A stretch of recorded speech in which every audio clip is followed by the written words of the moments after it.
Hi, I'm Matt Collins. I'd like to welcome you to Bob Weber Auto Mart on Douglas Avenue here in Racine, across from Douglas Park. We specialize in 1-year-old, low mileage, almost new cars. And if you'd like to stop by and see them, or see them on our website, bobweberautomart.com, we could save you between $5,000 and $10,000 on your next almost new car purchase.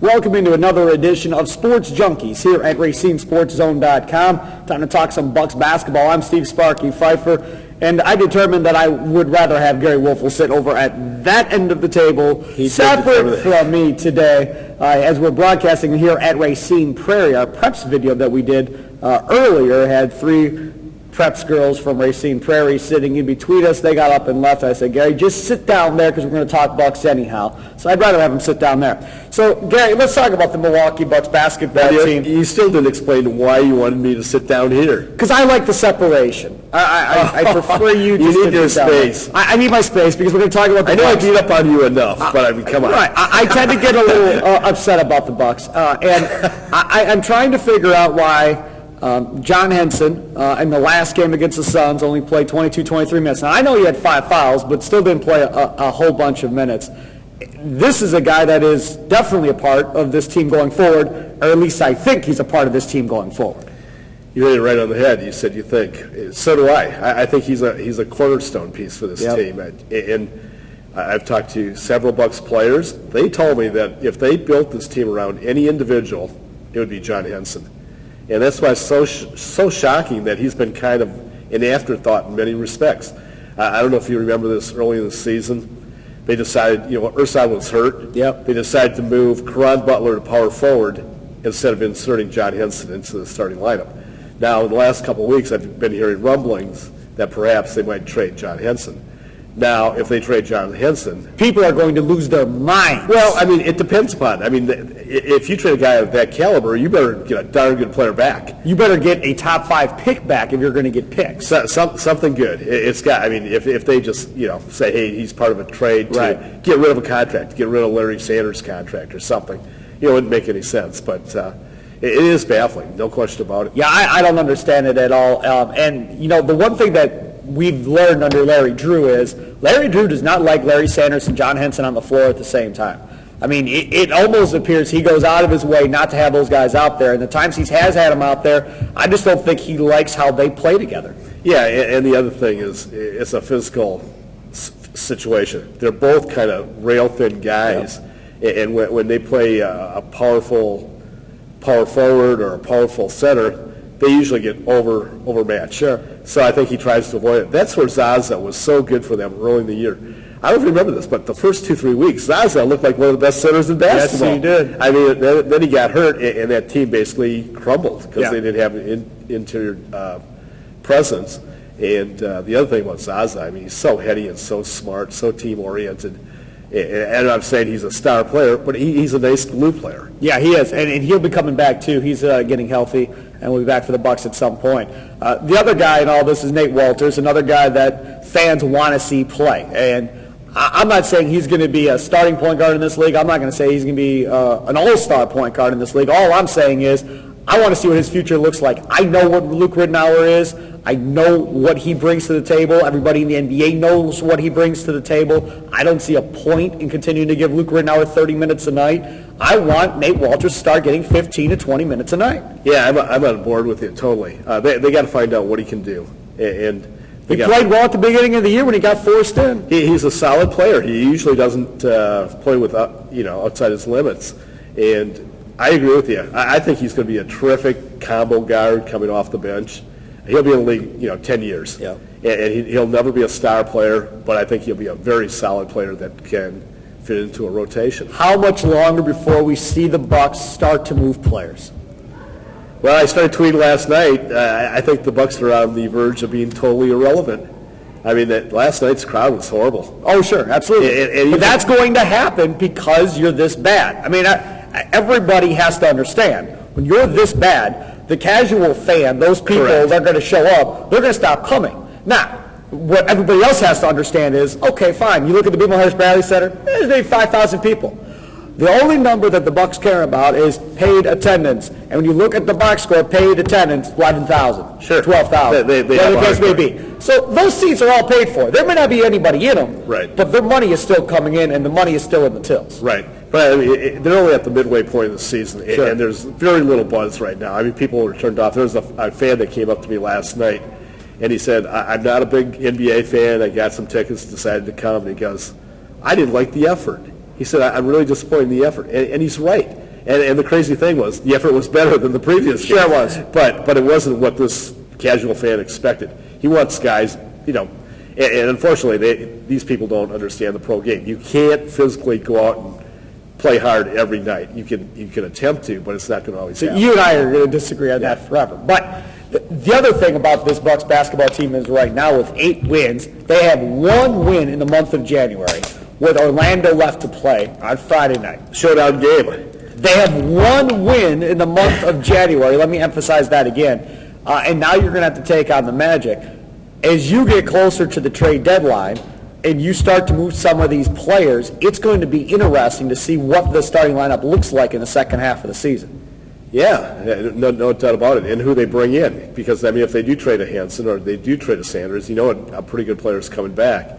So, poor Larry Drew, this is not how he envisioned his first year with the Bucks. And that's the other thing. I brought this up on the Pickett State Basketball postgame show after the Suns game, which is, who do you want to be the coach that's going to lead the rebuild going forward for the next 3 to 5 years? Who is that guy going to be?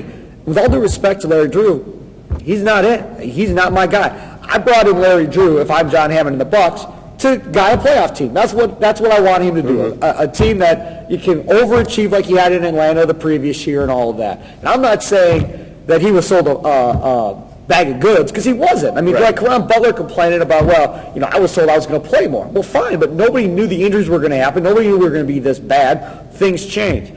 And I don't know if they can reach a buyout with Larry Drew, or if Larry Drew even still wants to be here after this year. He's aging like a president, for God's sakes, right now, okay? So from that perspective, I either want a younger assistant coach like a Cassell. I'm high on Sam Cassell. A younger assistant coach that can relate to these players and knows that he's in a rebuilding mode, and there's no pressure to win. Or I want George Karl back. One of those two. And before they freak out on me on George Karl, let me explain my reasoning. This is my reasoning.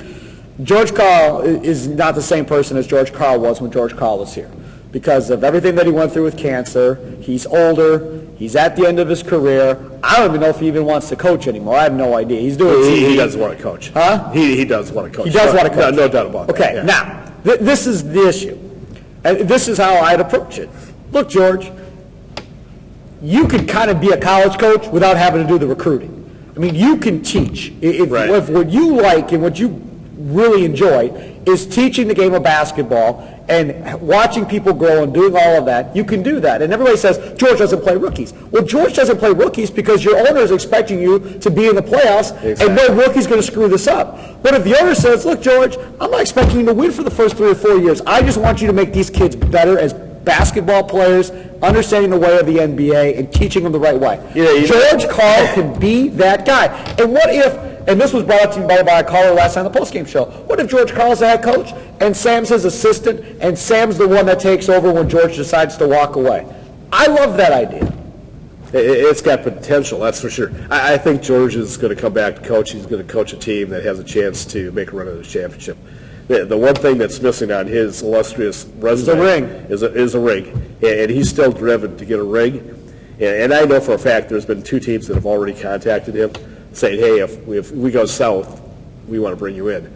So having said that, he loves Milwaukee. He told me on many occasions he would love to come back to coach here. But I think circumstances are going to dictate whether he comes back or not. Sure, I would. That's who I would like. Now, what type of coach would you want? I mean, I had a lot of people on the post-game show talking about college coaches. Go find the next Brad Stevens to bring him in. I had one person recommend Bruce Pearl. Another person said, go try and get Tom Crean out of Indiana and try and bring him back. He's a name that everybody knows in Milwaukee that people believe in. He knows the city, all that. Who would you want? Yeah, you know what? Right now, and I don't want to sound politically correct, but I'm going with Larry Drew. I really like what he's done with his team.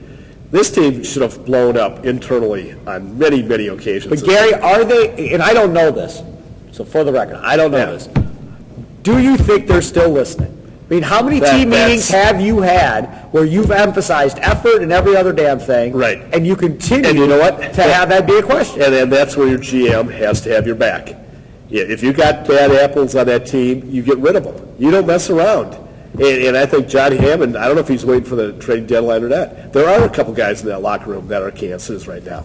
And that's, again, the GM and the coach have to be on the same page. Who knows if Larry Drew wanted to go into this rebuild mode? Hell no. You know? No coach would want to go into this. He did not come here to do this. Right, and all of a sudden, you're a couple months into your job, and your GM's telling you something totally different, Right. just like the players were told something different. Exactly. I was told that there was one prominent player that gave the Bucks consideration to sign with during the offseason. The Bucks promised him so many minutes, blah, blah, blah. He didn't believe him. And he decided not to come to Milwaukee. And if that kind of reputation gets out there, the Bucks are screwed. Big problems. Big problems. And this guy's well-liked by his peers, and he's going around and says, I don't believe him. That's an issue. See, that isn't a definite issue, but good thing about this is Bucks don't care about free agents after this year. It doesn't matter because now you're building through the draft, and now you're going young, and I don't care about the O.J. Mayos of the world and $8 million contracts. See, I disagree with that, Steve. I think they're going to have their core players. Let's say, hypothetically, you got Brandon Knight, you got John Henson, you got Giannis, Middleton, and Walters, okay? That's going to be your core going forward, plus your number one pick. So you got six guys. You're going to have to bring in veterans of some sort. You just can't have an all-young team. Sure, but I'm not bringing in veterans on three-year, absolutely. $8 million deals. I'm bringing in guys on one-year deals or very minimal two-year deals, or I'm bringing in younger college free agent type players or D-League guys to put around them. But the point is, if you have to reach the basement floor of the salary cap. Everybody has to understand that. So you do have to spend a certain amount of money. But I'm saying, if the Bucks feel confident that their number one pick, Giannis, Knight, Henson, are good enough to make you a fringe playoff team, they might go out and get a quality veteran. Oh, they will. No, they better not. They will. No, they better not because I'll go crazy. And you know the other thing, too, is because next year's draft is good, too. And there's no need to rush this. Just play your young guys. If they end up being better than we thought, then fine. But I'm not going to go out there and try and make this playoff team next year. That is not the goal. I think they're going to try to make the playoffs next year. See, and John Hammond's quotes, and he's been saying it is, we're going through a rebuilding process now. Everybody has to be patient. This could take a while. Well, you say this can take a while, that tells me he understands we're going to do it the right way. Now, I'm hoping him and Herb are on the same page. I hope they've talked, and I hope they both understand what we're talking about. If you recall when John became the GM 6 years ago, it was the same thing. He said he was not taking a player over 26 years old, I think it was. And that started out well, too. They were building with young guys. Yeah, and then all of a sudden they got a little taste of the playoffs, and everything blew up. The master plan blew up, and they went out and got, who was it, McGetty, baby? And that is why I question Herb. Right back to where we were before. Because Herb has to be the one that's patient. I don't worry about John Hammond being patient. I'm sure John Hammond's fine. He's got a 3-year deal. I'm sure John Hammond's going, look, I'm fine doing it this way, but the owner of my basketball team has to be fine in letting me do it the right way. He can't be pressing the envelope here because that's what's happening. You can say whatever you want. I do not believe that J.J. Redick, Tobias Harris deal was all John Hammond. Oh, I do. I have no way I believe that. I think the Bucks felt at that time, and if you remember this, they were either in the 7th or 8th spot, and they felt they could move up a spot or two. Look what J.J. Redick is doing for the Clippers now. I don't care about J.J. Redick for the Clippers. That deal, when it happened, I told you we were together, and I didn't like that deal. No, but you know what? Most people around the league, I mean, J.J. Redick's a good player. He did not play well for the Bucks. What a surprise. I know. Who does play well for the Bucks? Yeah, exactly. But my point is, they thought by getting a proven veteran shooting guard, a big shooting guard like Redick, that would propel them up maybe to the 5th, 6th spot. And you gave up a young player. That was the risk they took. And if Redick has a big year where he scores 18, 20, the Bucks get the 6th spot. So what? So then you go and you lose in the first round. J.J. Redick's caught and you're in the same spot. No, you don't play the Miami Heat in the first round. Doesn't matter who you play. You're still going to lose. Not necessarily. Oh, yes, you are. No. Stop. No. Oh, stop. They're not upsetting a 3. Get out of here. Right, it's not like the Eastern Conference is so powerful. I don't even remember who the 3 was. Exactly, that's my point. Who was the 3? Indiana? No. Was Indiana or the Bulls the 3 that year? Probably. But they weren't beating one of those 2 teams. Stop. Oh, no question. It was a horrible trade. That one went out as one of the worst trades. Well, we'll see. We'll see how it turns out. How do you think he just had a 2020 game the other night? You think he's going to be an All-Star? Yes. I said it when they traded him. He's going to be an All-Star. I disagree. Especially in the Eastern Conference. And they moved him back to small forward in Orlando finally. He is Gery Woelfel. I'm Steve Sparky Fifer. Another edition. This is why we sat this far apart. See that? It's a lot easier this way. I'm not tempted to hit him. That'll do it for another edition of Sports Junkies. Lawsuit. The Bucks edition. Right, exactly right. Here at RacineSportsZone.com, live from Prairie High School.